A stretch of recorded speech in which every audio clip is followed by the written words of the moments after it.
Hello viewers, welcome to Tech Arc Lab. நம்ம இந்த video என்ன பார்க்க போறோம், எப்படி ஒரு டெவலப்பர் போர்ட் செட் பண்றது, அப்புறமா அந்த டெவலப்பர் போர்ட்டல் வந்துட்டு எப்படி ஆக்டிவ் டைரக்டரி அத்தன்டிகேஷன் வழியா ஆக்சஸ் பண்றது, அப்புறம் OAuth 2.0 யூஸ் பண்ணி எப்படி ஒரு ஃபங்க்ஷன் ஆப் வந்துட்டு நம்ம வந்துட்டு ஆக்சஸ் பண்றதுன்றதும், அப்புறம் இதை நம்ம வந்து எப்படி டெஸ்ட் பண்ண போறோம்ன்றதும் நம்ம போர்ட்டல் டேஷ்போர்ட் ஓப்பன் பண்ணிக்கலாம்.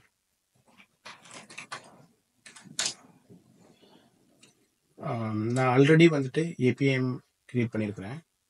நீங்கள் இது எப்படி கிரியேட் பண்ணணும்னு பார்த்தீங்கன்னா, என்னோட ப்ரீவியஸ் வீடியோ செக் பண்ணிங்கன்னா அதில் நான் இது வீடியோலாம் கொடுத்துருக்கேன். ஸோ அந்த வீடியோ லிங்க் நான் டிஸ்கிரிப்ஷன் மட்டும் நீங்கள் போய் பார்த்துக்கணும். இதுதான் என்னோட ஏபிஎம், அதை கிளிக் பண்ணிக்கிறேன். ஃபஸ்ட்டு ஸ்டெப் என்ன பண்ணணும் அப்படின்னா, நம்ம வந்து டெவலப்பர் போர்ட்டல் வந்து நம்ம செட் பண்ணணும். அதுக்கு வந்து பார்த்தீங்கன்னா ஏபிஎம்மில் போனீங்க, லெஃப்ட் சைடில் போனீங்க அப்படின்னா போர்ட்டல் ஓவர் வியூன்னு ஒரு லிங்க் இருக்கும். டெவலப்பர் போர்ட்டல் கீழே அதை கிளிக் பண்ணிக்கோங்க.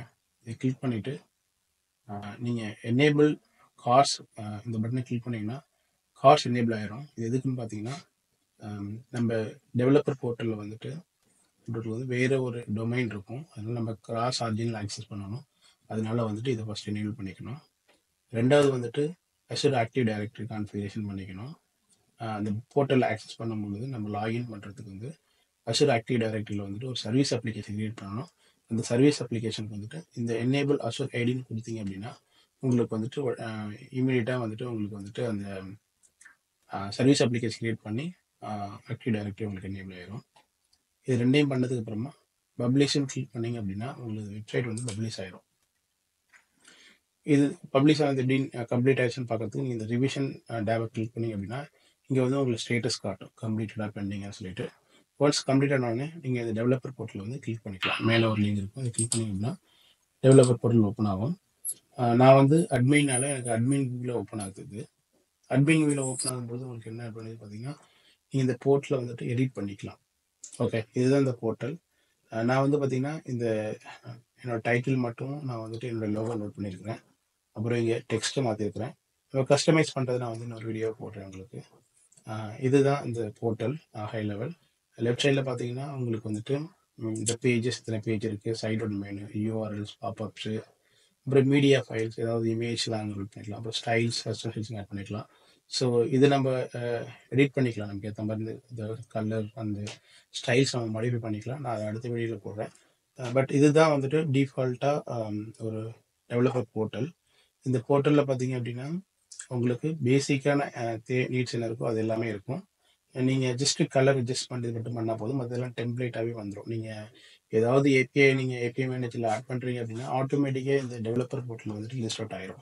ஸோ அந்த கோடிங்லாம் ஆல்ரெடி தேர் எஸ்டாப்ளிஷ்ட். நம்ம எதுவும் நம்ம போயிட்டு கஸ்டமைஸ் பண்ணணும்னு அவசியம் இல்லை. பட் நீங்கள் கலர் கோடு இதெல்லாம் வந்து சேஞ்ச் பண்ணிக்கலாம். நீங்கள் இந்த இதெல்லாம் பண்ணிவிட்டு பப்ளிஷ் சைட் அப்படின்னு கொடுத்தீங்க அப்படின்னா ஒன்ஸ் பப்ளிஷ் ஆயிரும். பப்ளிஷ் ஆனதுக்கப்புறம் ஸோ இதுதான் வந்துட்டு எண்ட் யூசர் வியூ இந்த போர்ட்டல். ஸோ இங்கே பார்த்தீங்கன்னா இதில் டிஃபால்ட் கண்டென்ட் நான் இதை எடிட் பண்ணலாம். நான் அடுத்த வீடியோவில் காட்டுறேன் எப்படி எடிட் பண்ணுறதுன்னு சொல்லிட்டு. ஸோ இதுதான் டெவலப்பர் போர்ட்டல். டெவலப்பர் போர்ட்டல் இப்போ நம்ம என்ன பண்ண போகிறோம் அப்படின்னா சைன்இன் கிளிக் பண்ண போகிறோம். நம்ம ஆல்ரெடி ஏடி எனேபிள் பண்ணியிருக்கோம். சைன்இன் கிளிக் பண்ணிங்க அப்படின்னா உங்களுக்கு கீழே வந்து அஷூர் ஆக்டிவ் டைரக்டரின்னு ஒரு பட்டன் வரும். இதை கிளிக் பண்ணிங்க அப்படின்னா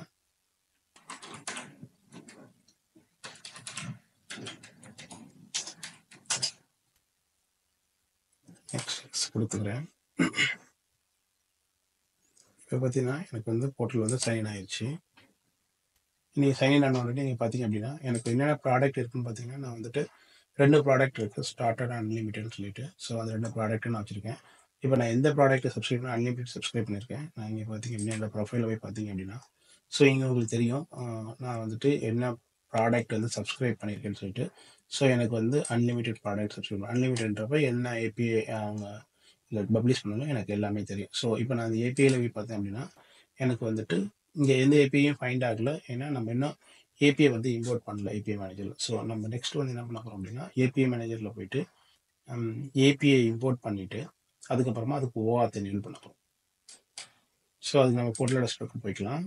ஏபிஎம் ஓப்பன் பண்ணிவிட்டு ஏபிஎம்மில் போயிட்டு ஏபிஐஸ் கிளிக் பண்ணிக்கோங்க. லெஃப்ட் சைடில் இங்கே போயிட்டு ஃபங்க்ஷன்ஸ் நம்ம இம்போர்ட் பண்ண போகிறோம். ப்ரௌஸ் கொடுத்துட்டு இங்கே செலக்ட் கொடுத்தீங்க அப்படின்னா என்கிட்ட ஒரே ஒரு K7 சொல்லிட்டு ஒரு ஃபங்க்ஷன் ஆப் இருக்குது, நான் அதை இம்போர்ட் பண்ணிக்கிறேன். போஸ்ட் ஆர்டர்னு சொல்லிட்டு ஒரு போஸ்ட் மெத்தட் இருக்குது, நான் இம்போர்ட் பண்ணிக்கிறேன். So remaining everything same, just create கொடுத்துக்கிறேன்.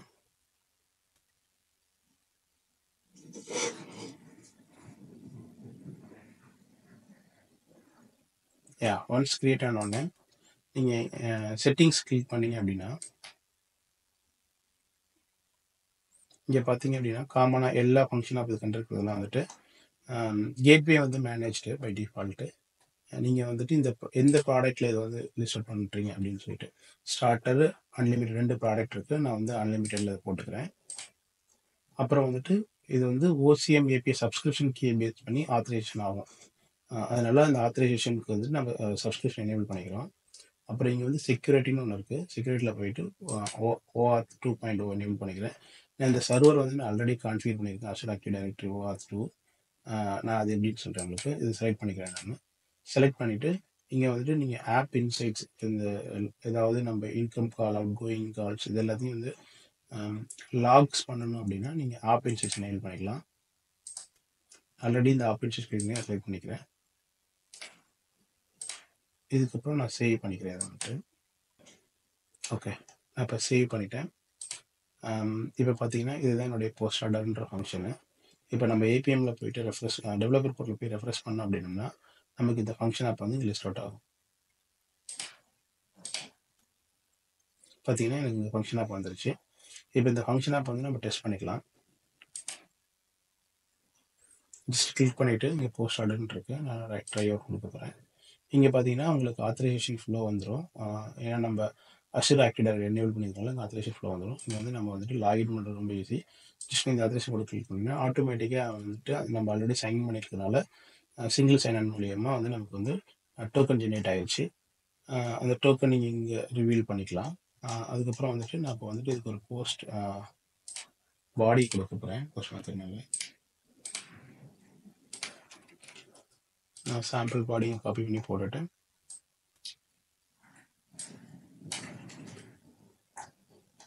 சென்ட் கொடுக்குறேன். 500 minutes வருது. ஸோ கனெக்ஷன் டைம் அவுட் வருது. பிகாஸ் நம்ம டிபி வந்து ஃப்ரீ டேட்டாபேஸ். ஸோ அதனால் வந்துட்டு தெரிஞ்ச டைம் அவுட். இப்போ மறுபடியும் போயிட்டு நான் கிளிக் பண்ண போகிறேன். நான் டைம் ரீட்ரை பண்ணுறேன். அதுக்கு முன்னாடி நான் வந்துட்டு எப்படி இந்த ஆப் இன்சைட்ஸ் வருதுன்றதை உங்களுக்கு காட்டுறேன். எப்படி நமக்கு லைவ் மெட்ரிக்ஸ் எப்படி பார்க்குறதுன்னு சொல்லிட்டு ரெக்வஸ்ட்டாக.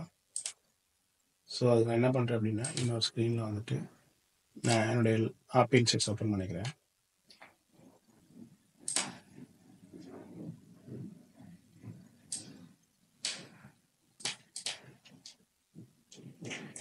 இங்கே போயிட்டு நான் வந்துட்டு லைவ் மெட்ரிக்ஸை கிளிக் பண்ணிக்கிறேன். ஸோ இப்போ நம்ம லைவ் மெட்ரிக்ஸ் ஓப்பன் ஆயிடுச்சு. நம்ம இங்கே வந்துட்டு ரெக்வஸ்ட் சென்ட் பண்ண போகிறோம். இப்போ சென்ட் பண்ணோன்னு நீங்கள் பார்த்தீங்க அப்படின்னா நமக்கு இன்கம் ரெக்வஸ்ட் வரும். இங்கே பார்த்தீங்கன்னா இன்கம் ரெக்வஸ்ட் வருது, அவுட் கோயிங் போகுது. இப்போ ஒரு ரெக்வஸ்ட் நமக்கு வந்துருச்சு. இங்கே நமக்கு 200 ஓகே வந்துருச்சு. ஸோ ஆர்டர் கிரியேட் ஆயிடுச்சு. இங்கே பார்த்தீங்கன்னா ஃபங்க்ஷன் ஆஃப் எக்ஸிக்யூட் ஆகிடுச்சு சக்ஸஸ்ஃபுல்லாக. ஸோ அது ஒரு லாங் இருக்குது. ஸோ நான் இமீடியட்டாக நம்ம லைவ் மெட்ரிக்ஸ் செக் பண்ணிக்கிறேன். ஏன்னா நம்ம ஆப் இன்சைட்ஸ் எனேபிள் பண்ணிக்கிறதுனால இது வந்துட்டு இப்போ டெவலப்பர் போர்ட்டல் வழியாக நம்ம வந்துட்டு ஈஸியாக வந்து நம்ம வந்துட்டு டெஸ்ட் பண்ணுறதுக்கு இதுக்கு நம்ம செட் ஆஃப் யூசருக்கு அக்சஸ் கொடுத்துக்கலாம். யாருக்கு டெஸ்டிங் அக்சஸ் கொடுக்கணும் டெவலப்பர் போர்ட் கொடுத்துக்கலாம். ஸோ அதுவும் நம்ம ஆக்டிவ் டைரக்டரி ஆத்தென்டிகேஷனை வச்சு நம்ம லாகின் பண்ணிக்கலாம். ஸோ மேனேஜ்மெண்ட் ரொம்ப ஈஸி. நீங்கள் என்ன ஃபங்க்ஷன்ஸ் ஆட் பண்ணாலும் உங்களுக்கு ஆட்டோமேட்டிக்காக இங்கே வந்து லிஸ்ட் அவுட் ஆகிடும். ஸோ இது ரொம்ப யூஸ்ஃபுல்லாக இருக்கும். டெவலப்பர் போர்ட்டல் உங்களுக்கு வந்துட்டு நீங்கள் எதுவும் எக்ஸ்ட்ரா போர்ட்டல் பில்ட் பண்ண அவசியம் இல்லை. ஏபிஐ மேனேஜர் நீங்கள் Azure API மேனேஜர் பை பண்ணிங்க அப்படின்னா இந்த போர்ட்டல் வந்து ஆட்டோமேட்டிக்காக அதிலே இன்பில்டாக வந்துடும். இப்போ நம்ம வந்துட்டு இந்த ஆக்டிவ் டைரக்டரி சர்வீஸ் எப்படி கான்ஃபிகர் பண்ணுறதுன்னு சொல்லிட்டு Azure Active Directory OAuth 2 service பண்ணுறதுன்னு சொல்லிட்டு நம்ம அதுக்கு வந்து ஏபிஐஎம் போய்க்கிறோம். ஏபிஎம்மில் போயிட்டு நீங்கள் போனீங்க அப்படின்னா OAuth 2 ஓப்பன் ஐடி ஒரு கனெக்ட் இருக்கும். அதை கிளிக் பண்ணிங்க அப்படின்னா இங்கே போயிட்டு நம்ம வந்து ஒரு புது கனெக்ஷன் ஆட் பண்ணிக்கணும். ஆட் பண்ணிங்க அப்படின்னு கிளிக் பண்ணிங்க அப்படின்னா இங்கே வந்துட்டு நம்ம வந்து அதோட நேம் ஃபர்ஸ்ட் நேம் கொடுத்துக்கணும். அப்புறம் ஐடி வந்து வித்தவுட் ஸ்பேஸ் கொடுத்துக்கணும். அப்புறம் இங்கே வந்து கிளைண்ட் ரெஜிஸ்ட்ரேஷன் ஏரியாவில் வந்துட்டு லோக்கல் ஹோஸ்ட் கொடுத்துக்கலாம். டெவலப்பர் போர்ட்டலில் நீங்கள் அங்கே லைன் சைன் பண்ணும்போது உங்களுக்கு ஆத்தரைசேஷன் அண்டர்ஸ்கோர்னு காட்டும். ஸோ இந்த ஆத்தென்டிகேஷன் டைப் பேஸ் வந்து நம்ம வந்துட்டு டோக்கன் ஜென்ரேட் பண்ணுறோம். ஸோ அதனால் ஆத்தரைசேஷன் கொடுத்துருவோம். இதில் என்ன இருக்குன்னு பார்த்தீங்கன்னா உங்களுக்கு இந்த ரிமைனிங் 3-4 டைப்ஸ் இருக்குது. பட் ஆத்தரைசேஷன்ஸ் கூட தான் நம்ம டிஃபால்ட்டாக யூஸ் பண்ணுவோம், யூஸ் பண்ணிக்கிறோம். அப்புறம் வந்து எண்ட் பாயிண்ட் யூஆர்எல், இதுதான் நம்ம வந்து மைக்ரோசாஃப்ட் ஆத்தரைசேஷன் யூஆர்எல். இது வந்து டெனன்ட் ஐடி. அந்த ரிமைனிங் வந்துட்டு நீங்கள் சீரிஸ் அப்படியே கொடுத்துக்கலாம். அப்புறம் இது வந்து கெட் டோக்கன் ஜெனரேட் பண்ணுறதுக்கான யூஆர்எல். அப்புறம் பாடியில் வந்துட்டு நம்ம என்ன கொடுக்கணும் அப்படின்னா client ID client secret pass பண்ணுவோம். ப்ளஸ் வந்துட்டு ஆத்தரைசேஷன் கோட் கிராண்ட் ஃப்ளோ, இதுதான் இந்த கால் பேக் யூஆர்எல். ஒன்ஸ் நமக்கு சக்ஸஸ்ஃபுல்லாக சைன் ஆனதுக்கப்புறமா இது கால் பேக் யூஆர்எல். ஸோ இந்த கான்ஃபிகரேஷன் வந்து நான் டீட்டெயிலாக வந்து என்ன பண்ணியிருக்கேன்னா ஒரு கிட்கப்பில் வந்து நான் செக்இன் பண்ணியிருக்கேன் எப்படி இந்த கான்ஃபிகரேஷன் பண்ணுறதுன்னு சொல்லிட்டு. அதோடைய லிங்கையும் நான் வந்து வீடியோ டிஸ்கிரிப்ஷன் கூட நீங்கள் யூஸ் பண்ணிக்கலாம். ஸோ இதுதான் அந்த அப்ளிகேஷன்.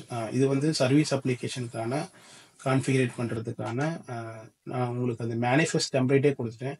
நீங்கள் இந்த டெம்ப்ளேட்டில் போயிட்டு ஜஸ்ட் இந்த இடத்துல ஆப் ஐடி, உங்கள் ஆப் ஐடியை ரீப்ளேஸ் பண்ணிவிட்டு உங்களோட டொமைன் நேமை ரீப்ளேஸ் பண்ணிட்டீங்க அப்படின்னா எங்கெங்கெல்லாம் உங்களுக்கு வந்துட்டு இந்த மேனிஃபெஸ்ட் ஃபைலே நீங்கள் ஜஸ்ட் காப்பி பண்ணி போட்டிங்கன்னா உங்களுக்கு எந்த செட்டிங்ஸ் பண்ண வேண்டியதில்லை. ஆட்டோமேட்டிக்காக சர்வீஸ் அப்ளிகேஷன் ரெடி ஆயிரும் அந்த ரீடைரக்ட் யூஆர்எலோட. இதுதான் அந்த ரீடைரக்ட் யூஆர்எல். இதெல்லாம் all the URLs R required. So அதனால் இது நீங்கள் எல்லாம் கொடுத்தீங்கன்னா தான் உங்களுக்கு வந்து இந்த Azure Active Directory டெவலப்பர் போர்ட்டில் வந்து கரெக்டாக ஒர்க் ஆகும்.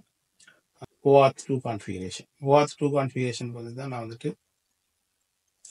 இந்த கான்ஃபிகரேஷன் டீட்டெயில் உங்களுக்கு கொடுத்துருக்கேன். அப்புறம் வந்து ஐடென்டிட்டி, அந்த நம்ம எனேபிள் ஏஏடி கொடுத்தோம் அப்படின்னா ஏபிஎம்மில் என்னென்ன ஐடென்டிட்டி கிளைண்ட் இது நம்ம கொடுக்க வேண்டிய அவசியம் இல்லை, ஆட்டோமேட்டிக்காக வந்துடும். பட் ஃபார் அண்டர்ஸ்டாண்டிங்க்கு அந்த டாக்குமெண்டேஷன் கொடுத்துருக்கேன். இது ஒவ்வொன்றோட இதுவும் கிளைண்ட் ஐடி கொடுக்கணும், அப்புறமா கிளைண்ட் சீக்ரெட்டு, அப்புறம் சைன்இன் இன்டர்நெட்டில் வந்து டெனன்ட் ஐடி கொடுத்துக்கணும். கிளைண்ட் லைப்ரரி வந்துட்டு Azure Active Directory Athletes library select பண்ணிக்கணும். அலோட் டெனன்ட்ல வந்து டொமைன் நேம் 2 ஐடி கொடுத்துக்கணும். ரீடைரக்ட் யூஆர்எல் வந்துட்டு நம்மளுடைய டெவலப்பர் போர்ட்டலோட யூஆர்எல் கொடுத்துக்கணும். ஸோ இதுதான் வந்துட்டு ஐடென்டிட்டிஸ். அப்புறம் இந்த Azure Active Directory plus open ID configuration தான் இது. இதில் வந்து நீங்கள் ஒவ்வொரு ஃபீல்டுக்கும் என்னென்ன வேல்யூ பாஸ் பண்ணணும் அப்படின்னு கொடுத்துருக்கேன். நீங்கள் எங்கெங்கெல்லாம் வந்துட்டு டெனன்ட் ஐடி கொடுத்துருக்கணும் அதெல்லாம் உங்களோட டெனன்ட் ஐடி ரீப்ளேஸ் பண்ணிக்கிங்க. ஸோ அந்த ஓவரால் கான்ஃபிகரேஷன் செட்டிங்ஸ் வந்து நான் கிட்கப்பில் வந்துட்டு செக்இன் பண்ணியிருக்கேன். இந்த லிங்க் உங்களுக்கு டிஸ்கிரிப்ஷனில் கொடுக்குறேன். நீங்கள் இதை டவுன்லோட் பண்ணிவிட்டு இதில் வந்து நீங்கள் ரெஃபர் பண்ணிக்கலாம். ஸோ இதுதான் ஓவராலாக ஒரு டெவலப்பர் போர்ட்டல் செட் பண்ணிவிட்டு அந்த டெவலப்பர் போர்ட்டலில் வந்துட்டு Azure Active Directory வழியாக அக்சஸ் பண்ணுறது. இதே மாதிரி நம்ம ஃபங்க்ஷன் ஆப் வந்துட்டு ரொம்ப செக்யூராக இருக்கும். நம்ம OAuth 2 ஆத்தென்டிகேஷன் வழியாக வந்துட்டு நம்ம ஃபங்க்ஷன் ஆப்பை நம்ம வந்து அக்சஸ் பண்ணிக்கலாம். தேங்க்யூ.